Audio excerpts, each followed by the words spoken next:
প্রিয় সম্মানিত মৎস্যচাষী ভাই ও বন্ধুরা, আশা করি সকলেই ভালো আছেন। বরাবরের মতন আরও একটি নতুন ভিডিও নিয়ে আপনাদের সামনে এসেছি। ভিডিওতে আপনারা যে মাছের পানাগুলো দেখতে পাচ্ছেন এগুলো হলো থাই পাঙ্গাস মাছের পানা। ভিউয়ার্স, আজকের ভিডিওতে আপনাদের সামনে আলোচনা করব কিভাবে আপনি অল্প সময়ে থাই পাঙ্গাস মাছের পানা চাষ করে বাজারজাত করবেন এবং বেশি লাভবান হতে পারবেন। তাই ভিডিওটি কেউ কেটে কেটে না দেখেও বিষয় সম্পূর্ণ দেখবেন। মাছ চাষ সম্পর্কে এরকম নিত্য নতুন ভিডিও পেতে আমাদের ইউটিউব চ্যানেলটি সাবস্ক্রাইব করবেন। যারা আগে থেকে সাবস্ক্রাইব করেছেন তাদেরকে অসংখ্য ধন্যবাদ। তো চলুন মূল ভিডিওটি শুরু করা যাক। ভিউয়ার্স, থাই পাঙ্গাস মাছ, এই মাছগুলো আপনারা চাইলে একক বা মিক্সরভাবেও চাষ করতে পারেন। আর এখন যে মাছের পানাগুলো দেখতে পাচ্ছেন এগুলো কিন্তু এই বছরের নতুন বড় সাইজের থাই পাঙ্গাস মাছের পানা। আপনারা যদি এই মাছগুলো আমাদের কাছ থেকে সংগ্রহ করতে চান, আমাদের ভিডিও টাইটেল এবং ভিডিও ডেসক্রিপশন বক্সে আমাদের ফোন নাম্বার দেওয়া আছে। নাম্বার সংগ্রহ করে আমাদের সাথে যোগাযোগ করে মাছগুলো সংগ্রহ করতে পারবেন। আর যারা সরাসরি আমাদের ঠিকানা এসে নিতে চান তারা চাইলে সরাসরি আমাদের ঠিকানা এসে নিতে পারেন। আমাদের যোগাযোগের ঠিকানা ময়মনসিংহ তিরশালতলা। ভিউয়ার্স, আমাদের কাছ থেকে বাংলা কাপ জাতীয় মাছ থেকে শুরু করে ক্যাটফিশ জাতীয় মাছের চারা ও রেণুপানা সর্বোচ্চ কম দামেই সংগ্রহ করতে পারবেন। যে দেখেন মাছগুলোর সাইজ, এই মাছগুলো আজ আমরা হোম ডেলিভারি করতেছি।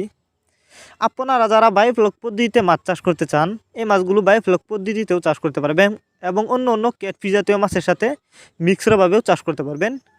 এইগুলা কিন্তু বড় সাইজের থাই পাঙ্গাস মাছের পানা। আপনারা এই মাছগুলি অল্প কিছুদিন চাষ করে বাজারজাত করতে পারবেন। এই যে দেখেন, এই মাছগুলো আমরা পিস হিসাবে বিক্রি করতেছি।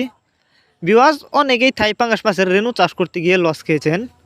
এর কারণ হচ্ছে অনেকেই থাই পাঙ্গাস মাছের রেণু কীভাবে চাষ করতে হয় এবং পুকুর কীভাবে প্রস্তুতি করতে হয় জানেন না, যে কারণে কিন্তু পুকুরে চাষ করার পরে মারা যায়।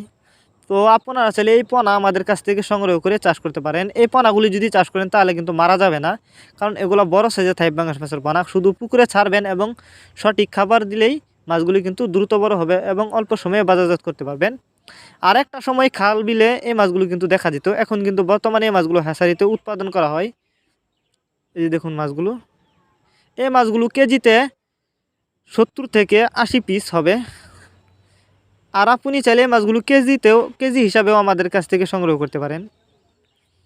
বায়োফ্লকের জন্য উপযুক্ত থাই পাঙ্গাস মাছের পানা। আর থাই পাঙ্গাস মাছের পানা যেখান থেকে ক্রয় করেন না কেন অবশ্যই দেখে শুনে যাচাই বাছাই করে এক সাইজের এক ক্যাটাগরির পানা যে কোনো এক প্রতিষ্ঠান থেকে ক্রয় করবেন, তাহলে কিন্তু চাষ করে বেশি লাভবান হতে পারবেন। আর বড় সাইজের থাই পাঙ্গাস মাছ চাষ করলে কিন্তু লাভ বেশি হবে, কারণ এই মাছগুলি কিন্তু আপনারা অনেকে জানেন বেশি দিন চাষ করতে হবে না, অল্প কিছুদিন চাষ করে মাছগুলো বাজারজাত করতে পারবেন।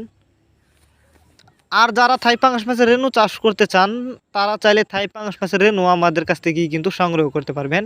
তবে রেণু চাষ না করে যদি পোনা চাষ করেন তাহলে কিন্তু বেশি লাভবান হতে পারবেন। তাই আপনারা পোনাগুলি চাষ করতে পারেন। দেখতেই পারতেছেন এই মাছগুলো আজ আমরা হোম ডেলিভারি করার জন্য পুকুর থেকে তুলতাছি। ভিউয়ার্স, এই ছিল আমাদের আজকের ভিডিওটি ভালো লাগলে লাইক করবেন। মাছ চাষ সম্পর্কে এরকম নিত্য নতুন ভিডিও পেতে আমাদের ইউটিউব চ্যানেলটি সাবস্ক্রাইব করবেন। যারা আগে থেকে সাবস্ক্রাইব করেছেন তাদেরকে অসংখ্য ধন্যবাদ।